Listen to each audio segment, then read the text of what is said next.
Selamat berjumpa kembali di Live in Fullness to Eternity. Saya Meren Sutomo senang dapat menemani Anda dalam beberapa menit ke depan, masih dalam program yang mendiskusikan informasi seputar kesehatan dan juga pola hidup sehat untuk kita semua. Dan topik menarik yang akan kita bahas pada saat ini, yaitu halitosis. Halitosis atau sering kita kenal dengan sebutan bau mulut memang tidak mematikan. Tapi tahukah Anda jika bisa mempengaruhi kualitas hidup kita? Dan bukan hanya itu, bau mulut bisa jadi tanda penyakit serius lainnya. Namun kabar baiknya, kondisi ini relatif mudah untuk disembuhkan. Lantas bagaimana caranya? Tetap saksikan program live Cornelius Media saat ini karena telah hadir bersama kami di studio Dr. Gigi Jaina Mau yang siap untuk memberikan informasi seputar penyebab dan cara mengatasi bau mulut atau halitosis ini. Dr. Jaina menamatkan diri sebagai dentis atau dokter gigi dari Universitas Samratulangi Manado pada tahun 2015. Dan saat ini berawal dari tahun 2017, Dr. Jaina merupakan dokter gigi yang melayani di Rumah Sakit Advent Manado. Dan tiba saatnya untuk kita menyapa dokter di studio Dr. Jaina Mau. Baik dokter, apa kabarnya nih? Luar biasa, sehat. Luar biasa, ini terlihat memang sehat ya. Gimana? Apakah pasien dokter gigi banyak sakit gigi datang ke dokter? Justru mesti ada dokter gigi. Iya benar, jadi banyak ya pasien ya? Lumayan. Oke. Ini sebenarnya bukan puji Tuhan ya kalau banyak pasien, tapi paling tidak ada dokter untuk membantu. Baik, kita akan segera memulaikan diskusi kita sehubungan dengan topik halitosis. Tetapi sebelumnya kita akan membukanya dengan doa dan saya akan pimpin kita dalam doa. Sahabat live sekalian, mari kita satu dalam doa. Ya Tuhan, Bapa kami yang di surga, kami bersyukur kepadamu atas penyertaan Tuhan yang tak putus-putusnya kami rasakan dalam kehidupan kami. Dan sekali lagi kami ingin bersyukur ya Tuhan, karena Tuhan masih memberikan kesempatan untuk kami dapat belajar lebih banyak untuk menjaga kesehatan tubuh kami. Ya Tuhan, bantu kami agar kami dapat diberikan kebijaksanaan, agar kami dapat mengerti dan juga kemampuan untuk dapat melakukan apa yang akan kami dengarkan. Ya Tuhan, kami mendoakan khusus Dr. Jaina Mau yang sudah bersama-sama dengan kami pada saat ini. Bantu dia agar dia dapat menyalurkan apa yang sudah dia siapkan, ilmu yang sudah dia rangkaikan kiranya dapat dikata-katakan, disampaikan kepada kita dengan baik dan jelas. Ya Tuhan, terima kasih. Kami berdoa dalam nama Yesus. Amin. Baik dokter, kita akan break sejenak. Dan sahabat live, jangan kemana-mana. Kita akan kembali lagi tetap bersama kami di Live in Fullness to Eternity. Tahukah Anda, buah adalah sumber vitamin dan antioksidan alami yang dapat meningkatkan metabolisme tubuh. Sayur memperlancar buang air besar dan dapat menurunkan risiko terkena berbagai penyakit kronis. Selalu mengonsumsi air mineral untuk menjaga keseimbangan cairan tubuh. Berolahraga dengan teratur dapat membantu kita mengendalikan berat badan. Selalu beristirahat yang cukup agar tubuh tetap sehat dan bugar. Jangan lupa untuk selalu menyaksikan program live di YouTube channel Cornelius Media, Bridge to the Truth.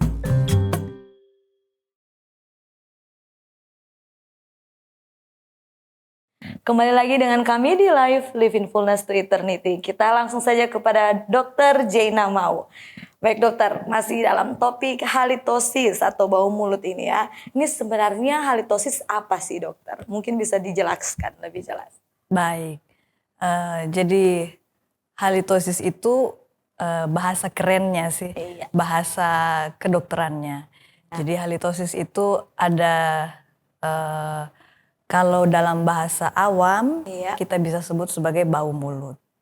Definisinya itu bisa disebutkan bahwa halitosis adalah sesuatu bau yang tidak sedap yang keluar dari, biasanya sih pada umumnya dari mulut kita. Jadi dia keluar dari mulut pada saat kita berbicara ataupun saat kita bernafas. Keluar bau yang bisa mengganggu orang di sekitar kita ataupun yang berbicara dengan kita. Oke, baik. Simpel saja sebenarnya ya. Sebenarnya halitosis ini apa? Baik dokter, sebenarnya apa penyebabnya nih dok? Oke, baik. Penyebab dari halitosis itu sebenarnya ada beberapa faktor sebenarnya. Jadi cuma saya boleh sempitkan faktornya. Jadi penyebab dari halitosis itu dia ada halitosis yang bersifat fisiologis atau halitosis yang sifatnya sementara. Kemudian ada halitosis yang sifatnya patologis. Kalau patologis artinya ada penyebabnya. Ada penyebabnya sehingga bau itu timbul. Dan penyebabnya itu bisa berasal dari dalam mulut dan juga bisa berasal dari luar mulut. Kalau contoh dari halitosis yang fisiologis yang sifatnya sementara, biasanya yang paling umum lah. Ya. Kalau kita tidur, kalau kita tidur kan semua aktivitas kita itu istirahat. Benar. Seluruh tubuh kita istirahat. Termasuk juga produksi dari kelenjar ludah kita. Jadi dia juga istirahat. Ketika istirahat, kita biasanya istirahat itu sekitar 5, 6, 7 jam. Manusia tidur biasanya sekitar 5, 6, 7 jam. Nah, pada saat bangun, biasanya sih akan timbul yang namanya bau mulut itu. Karena kondisi tidak memproduksi air liur. Jadi ada keadaan kondisi yang dehidrasi di dalam mulut kita sehingga timbullah bau mulut. Kalau halitosis patologis itu ya tergantung dari tempatnya di mana. Apa dia di dalam mulut ataupun di luar mulut. Kalau di dalam mulut biasanya memang paling sering sesuai prevalensi dari penelitian memang paling sering itu disebabkan dari dalam mulut. Kemudian sekian persennya sekitar 15 atau 10% itu penyebabnya dari luar mulut. Oke. Nah, dokter, ini halitosis ini atau bau mulut sering disebut juga masalah sosial atau masalah psikologis. Ini tanggapan dokter bagaimana? Kenapa seperti itu? Ya iya, karena kan kita berinteraksi dengan orang. Tiap hari pasti kita akan ketemu sama orang. Kita kerja, kita ketemu orang, kita ngomong, ngobrol. Otomatis kalau seandainya kita merasa mungkin ada halitosis, ada bau mulut, tentu tidak akan menyenangkan kalau ketemu dengan orang. Pasti pikiran kita, saya ngomong ini bau nggak sih? Bau mulut nggak ya? Jadi tidak confidence tidak jadi percaya diri nanti. Iya. Oke, baik dokter. Apakah ada perbedaan dokter? Halitosis yang sementara atau ada juga halitosis yang kronis atau yang bersifat panjang? Iya, ada. Ada ya. Jadi kalau yang sementara bisa dihilangkan.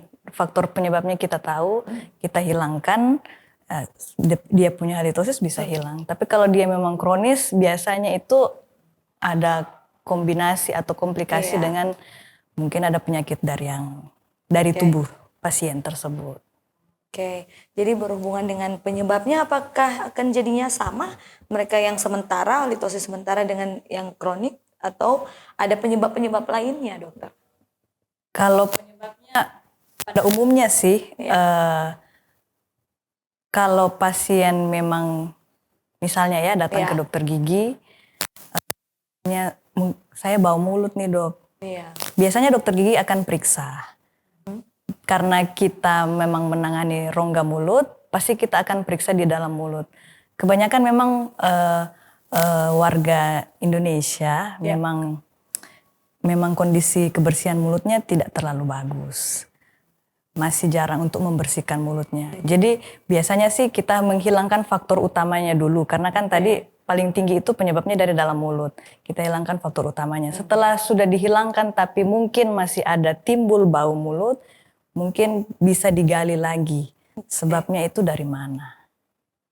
Begitu. Nah dokter, ini juga saya dengar ada katanya halitosis ini juga berhubungan dengan tingkat stres seseorang. Nah, apakah benar begitu? Mungkin iya sih. Mungkin iya. Karena bisa jadi orang punya level stres meningkat. Bisa jadi lebih fokus ke sesuatu yang memang dia fokuskan. Sampai dia sudah lupa, misalnya lupa makan kah, atau lupa untuk mengurus dirinya lah, lupa untuk sikat gigi mungkin, makan sembarang mungkin supaya menghilangkan stresnya dia harus pergi merokok mungkin. Jadi itu bisa jadi, bisa jadi sih kalau menurut saya tidak bisa bilang kalau itu stres bisa menyebabkan halitosis. Tapi menurut saya bisa jadi tergantung apa yang dia jalani, apa dia memang merokok atau tidak, atau memang dia suka konsumsi makanan yang mungkin yang beralkohol. Kalau alkohol kan bisa bikin kering, dehidrasi sistem di dalam tubuhnya kita. Jadi otomatis pada saat mau memproduksi saliva atau air ludah jadi berkurang. Otomatis bisa meningkatkan mulut kering, bisa meningkatkan halitosis, bau mulut. Oke, untuk cara penyembuhannya atau mengatasinya, apakah akan sama dengan sumber-sumber yang lain atau kita address-nya lebih ke stres gitu? Biasanya sih seperti sesuai dengan prosedur perawatannya, memang sih ada prosedur perawatannya. Oke. Cuma saya tidak jabarkan, Oke. karena biasanya kita akan merawat bau mulut itu sesuai dengan faktor resikonya. Ya.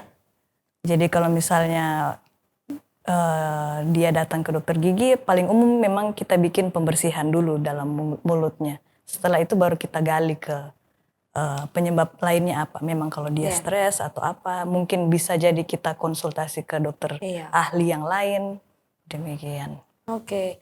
Nah, jika penyebabnya ini oleh karena pencernaan, bagaimana caranya untuk mengatasinya, dokter?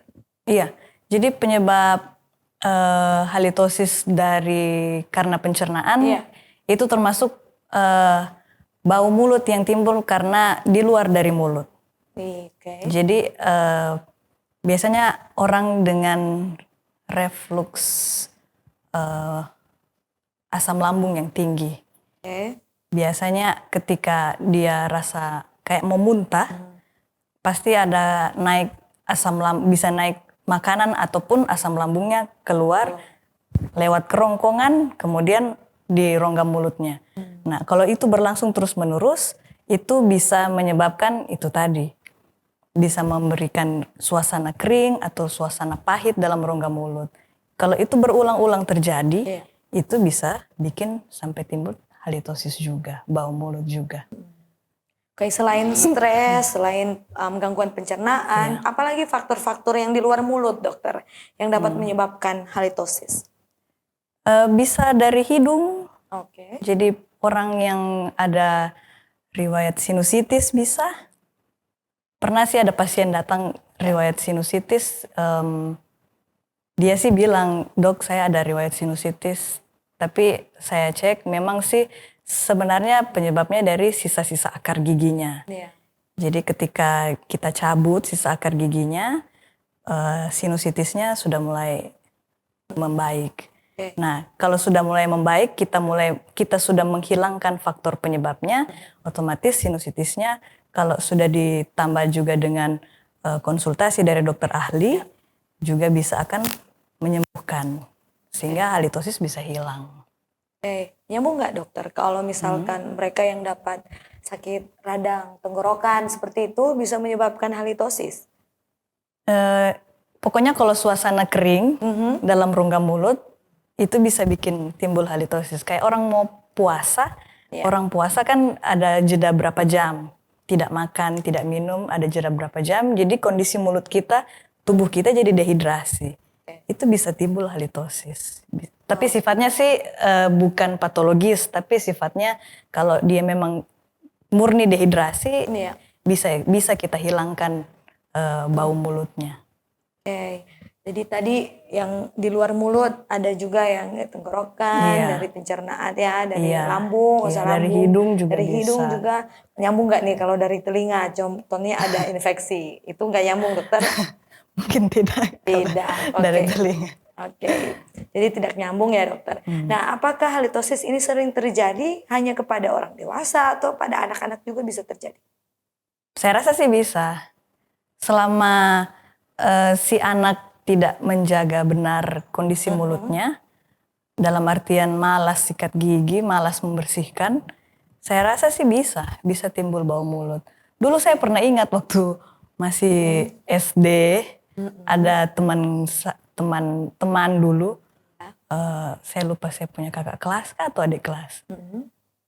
Ya kalau SD lah berarti umurnya sekitar 9, 7, 8, kalau SD kelas 1. 8, 9 tahun gitu. Cuma memang saya ingat sih karena mereka suka gangguin. Jadi saya rasa sih karena pengalaman itu saya rasa bisa timbul yang namanya bau mulut pada anak.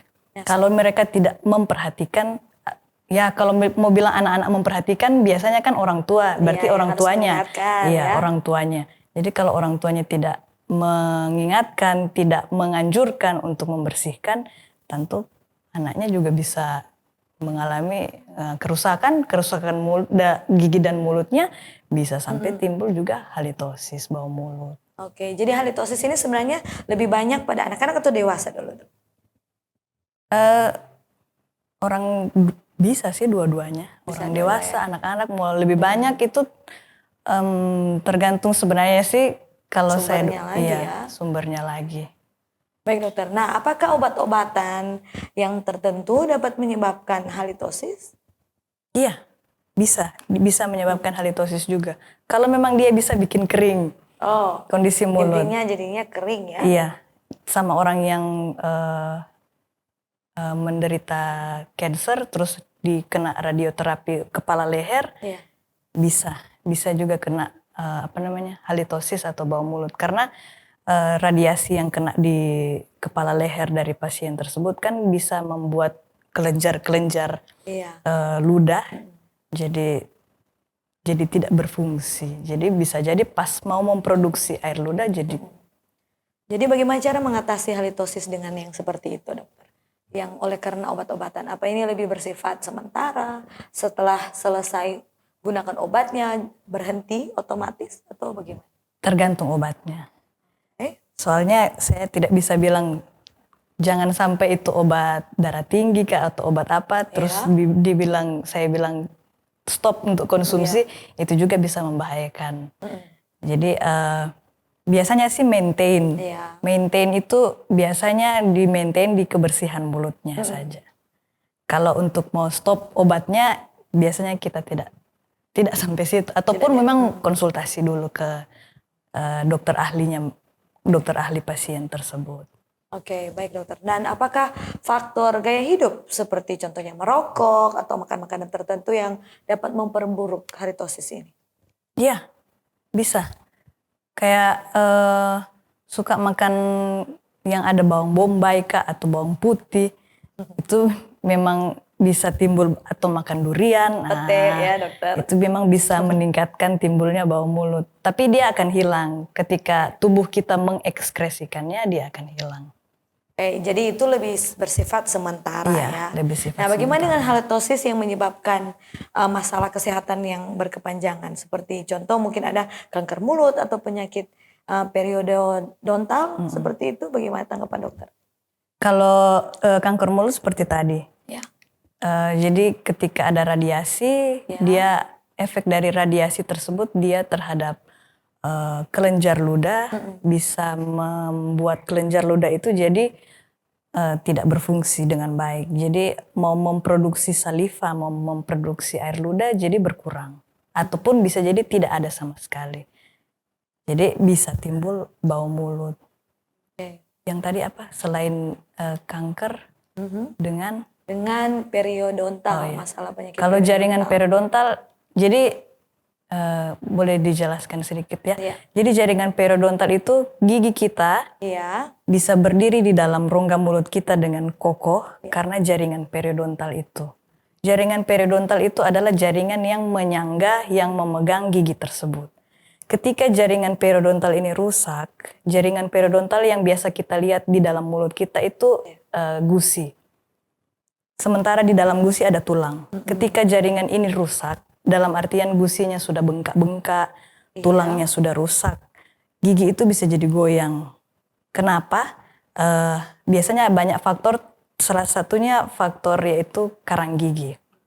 Nah, karang gigi ini yang kalau terlalu banyak di dalam mulut, lama-kelamaan dia bisa bikin tanggal gigi tersebut, lepas giginya. Nah, supaya jangan sampai lepas giginya, biasanya anjuran dokter gigi itu ke dokter gigi tiap 1 tahun 2 kali. Biasanya kita akan lakukan pembersihan. Selain melakukan pembersihan supaya tidak sampai copot giginya, salah satunya untuk mencegah timbulnya bau mulut. Karena karang gigi itu memang sarangnya, Iya. sarang dari bau itu. Jadi lebih bagus memang dibersihkan. Nah, ada faktor bakterinya juga Iya, ya, dokter, ada di situ di ya, karang gigi itu memang paling banyak bakteri. Selain lubang gigi, karang gigi juga banyak bakterinya. Oh ya dokter, bagaimana dengan karang gigi yang terjadi pada anak-anak? Ini kan berbicara tentang Iya, bau mulut. Anak-anak juga bisa jadinya kan ya dok? Bisa. Ya, bagaimana untuk kita mengatasi anak-anak? Ya, soalnya katanya ya dokter, oh itu nggak apa-apa. Oleh karena kenapa? Oh itu kan masih gigi susu, Gigi susu. katanya. Nanti tunggu aja Lepas gigi sendiri. lepas sendiri, nanti gigi berikutnya akan muncul. Di situ baru perawatan yang benar-benar yang harus diperhatikan. Nah, bagaimana tanggapan dokter? Kalau menurut saya sih lebih bagus, lebih cepat lebih bagus. Jadi lebih bagus mungkin perkenalkan anak tersebut ke dokter gigi. Supaya berikut ketika datang untuk dokter gigi bikin tindakan ke anak tersebut, dia tidak akan rasa takut atau rasa ragu. Kemudian ketika kita melakukan pembersihan gigi untuk anak tersebut sebenarnya bisa. Bisa. Ya? Bisa. Supaya jangan sampai timbul karang gigi juga di gigi susunya. Kadang kan ada juga orang tua yang sampai sudah tidak memperhatikan sampai nanti bawa anaknya ke dokter gigi, cabut saja dokter giginya semua, kan kasihan juga. Jadi lebih bagus sih memang membawa anak tersebut sedini mungkin ke dokter gigi supaya bisa memperkenalkan dulu. Kalau seandainya kita akan membuat tindakan ke anak tersebut, kalau saya biasanya saya jelaskan. Tidak langsung, oh enggak ini harus bikin begini, harus gini. Biasanya kita jelaskan, biasanya jelaskan juga ke orang tuanya. Kalau orang tua dan si anak setuju, baru kita lakukan tindakan tersebut. Kalau memang mau pembersihan karang gigi sebenarnya untuk anak, memang kalau misalnya perlu kita bikin, kita akan bikin. Oke. Tapi kalaupun memang tidak ada karang giginya ya enggak perlu. Yang penting tetap rajin sikat gigi, tetap membersihkan giginya setiap hari di rumah. Itu yang jangan dilupa. Oke. Jadi sebenarnya tidak mustahil ya untuk melakukan tindakan membersihkan karang gigi walaupun ini masih di gigi susu. Iya. Anak ya, seperti itu. Oke, baik dokter. Nah, bagaimana cara mendiagnosis halitosis ini? Apakah ada tes khusus yang harus dilakukan? Tes khusus kalau dari jurnal atau artikel-artikel yang saya baca sebenarnya ada. Tapi kalau alat dan metode tersebut kita taruh di ruang praktek, itu besar sekali alatnya. Oke. Jadi yang saya perhatikan setelah saya baca dan saya perhatikan teman-teman sejawat dokter gigi yang praktek, rata-rata tidak pakai. Oke. Tapi sebenarnya ada. Ada ya. Sebenarnya ada. Cuma karena tidak dipakai, biasanya ada metode yang simpel sih. Iya. Boleh dijilat punggung tangan kita, tunggu dia kering, baru dicium. Oke. Ya kalau baunya sampai kayak misalnya, ya kalau saya cium mungkin bau. Tapi kalau misalnya yang di sebelah saya cium juga tercium bau, berarti memang bisa jadi ada bau mulut. Tapi kalau yang di sebelah, di teman di samping saya nggak cium, berarti masih fisiologis lah, masih bisa ditreat, masih bisa dirawat. Baik, terima kasih dokter untuk jawaban-jawaban yang sudah disampaikan. Nanti kita sambung lagi masih dalam topik halitosis ya dokter. Dan Sobat Live, kami akan kembali lagi tetap bersama dengan kami di Live in Fullness to Eternity.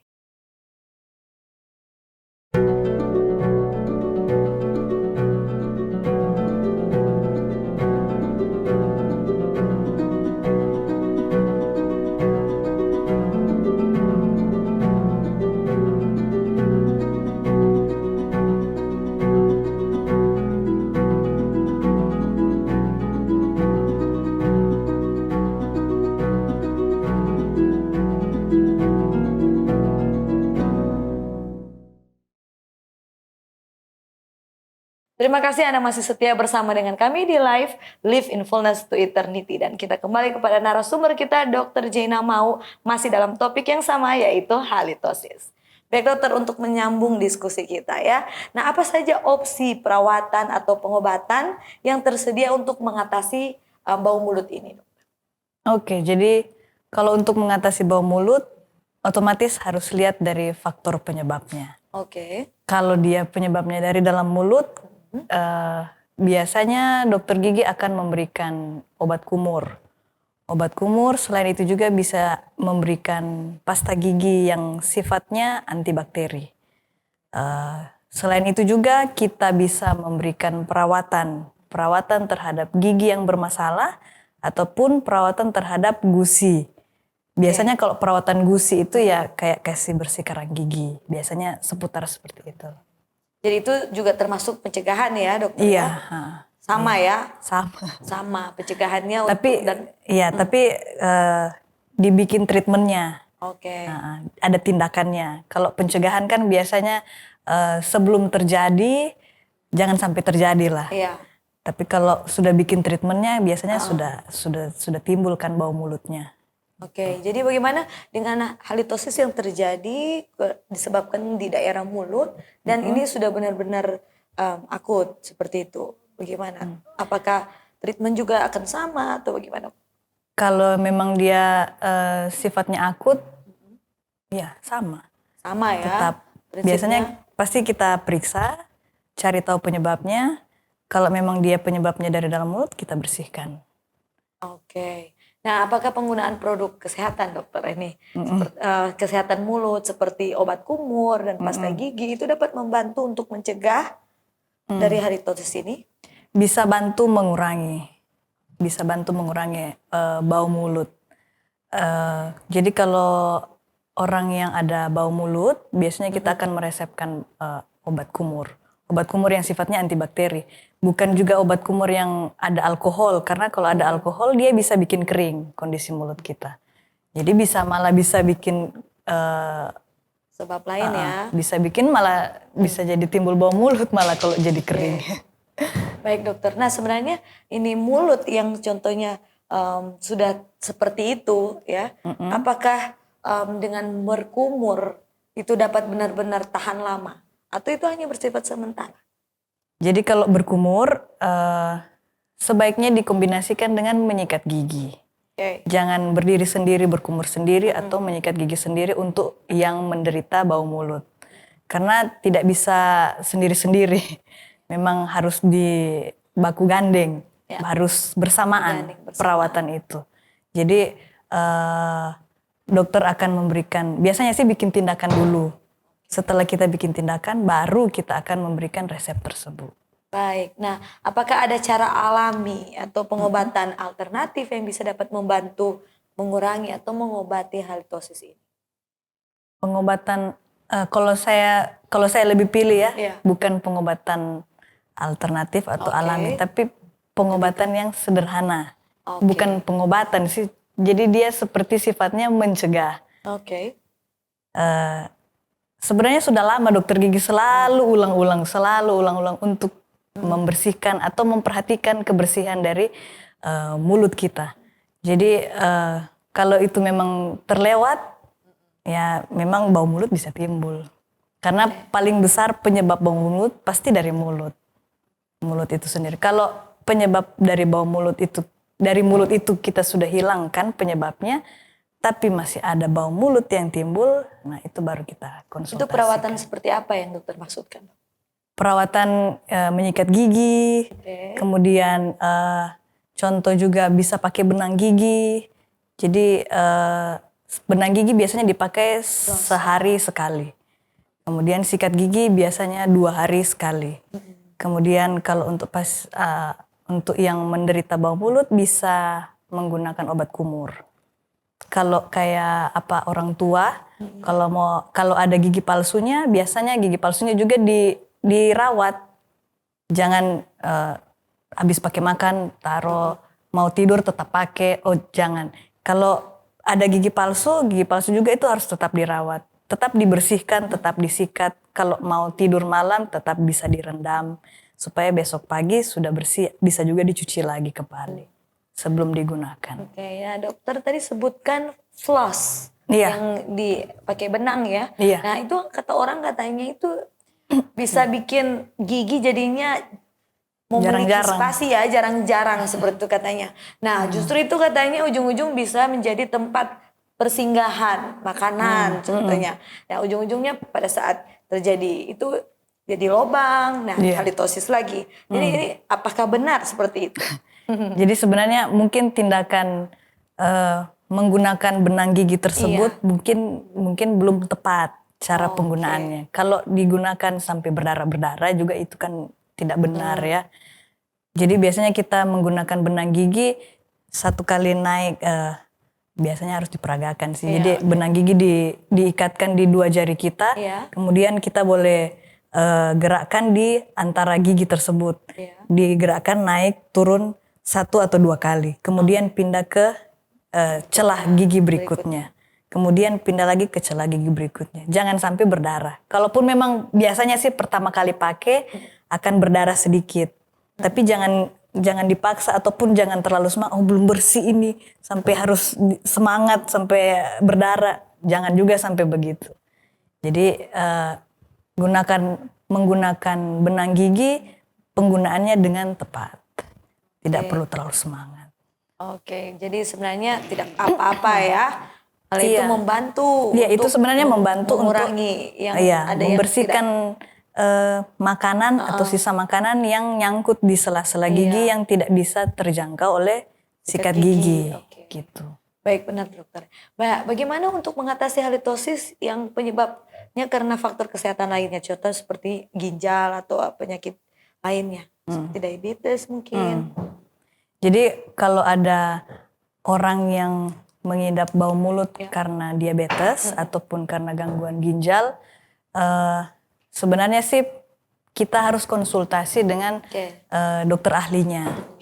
Apakah contoh kayak pasien diabetes atau gangguan ginjal itu kan biasanya ada dia punya list perawatannya, apa perawatan gigi ini kita bisa bikin atau tidak, apa perawatan gigi ini berbahaya atau tidak, apa dalam kadar kondisi pasien sekarang begini, apa kita bisa bikin treatmentnya ini atau tidak. Kalau tidak berarti mungkin akan dijadwalkan kapan, ditunda kapan sampai kondisi pasien tersebut bisa kita treatment, bisa kita berikan perawatan dari dokter gigi. Baik dokter, nah apa ada titik tertentu di mana halitosis itu sudah tidak bisa lagi kita sembuhkan? Kalau menurut saya sih bisa jadi. Bisa jadi ya? Bisa jadi. Karena kalau dia memang sebabnya dari luar tubuh, contoh kayak ya tadi penyakit gula atau penyakit diabetes atau penyakit gangguan ginjal, itu memang karena sudah metabolisme tubuh orang tersebut sudah demikian. Yang kita dokter gigi bisa bikin, yang bisa berikan perawatan memang hanya untuk mengurangi kondisi bau mulutnya. Jangan sampai mengganggu orang sekitarnya. Begitu. Baik dokter, kita masuk dalam mitos dan fakta ya dokter. Ada 2 yang akan saya sampaikan kepada dokter. Yang pertama, berkumur pasti menghilangkan bau mulut. Ini kata pastinya ada nih dokter. Kalau menurut saya sih mitos ya. Mitos. Karena tidak selamanya sih kita harus pakai obat kumur juga.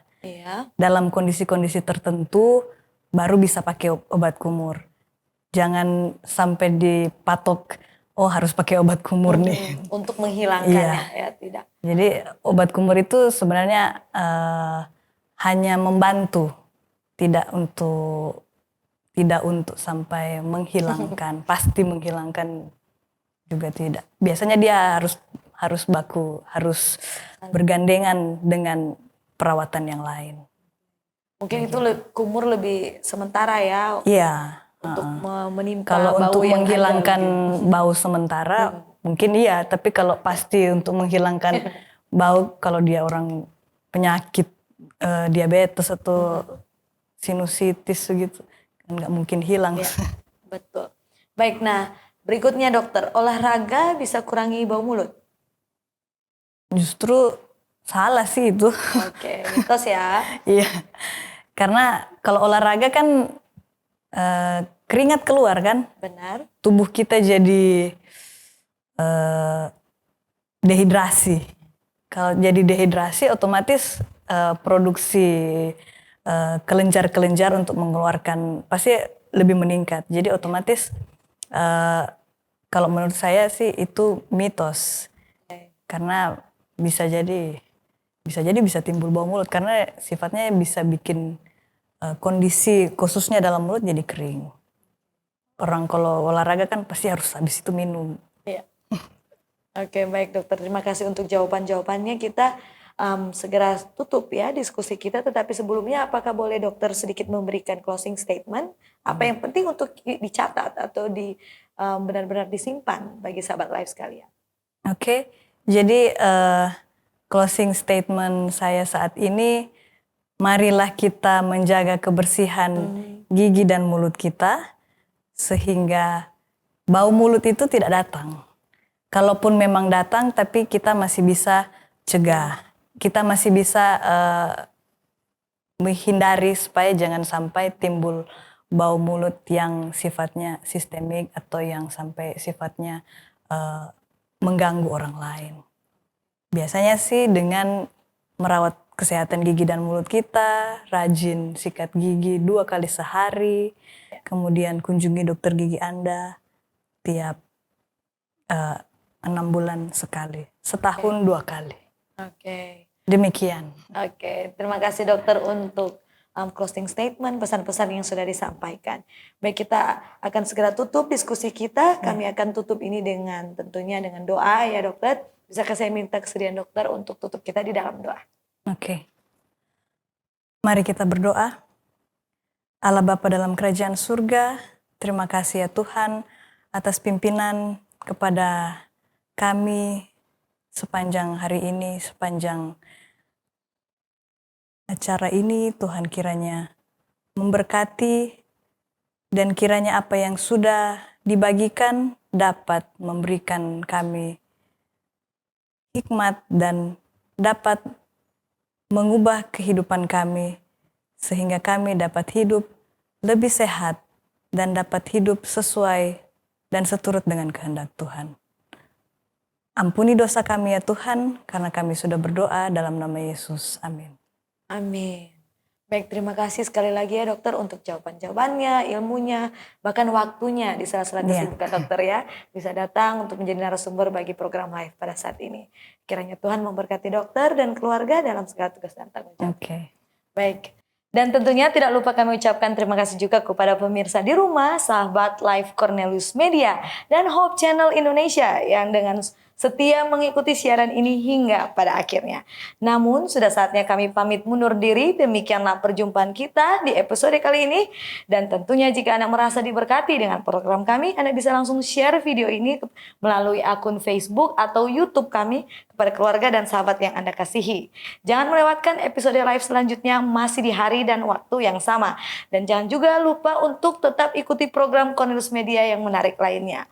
Akhir kata saya Merlin Sutomo dan seluruh kru yang bertugas mengucapkan sampai jumpa dan salam sehat.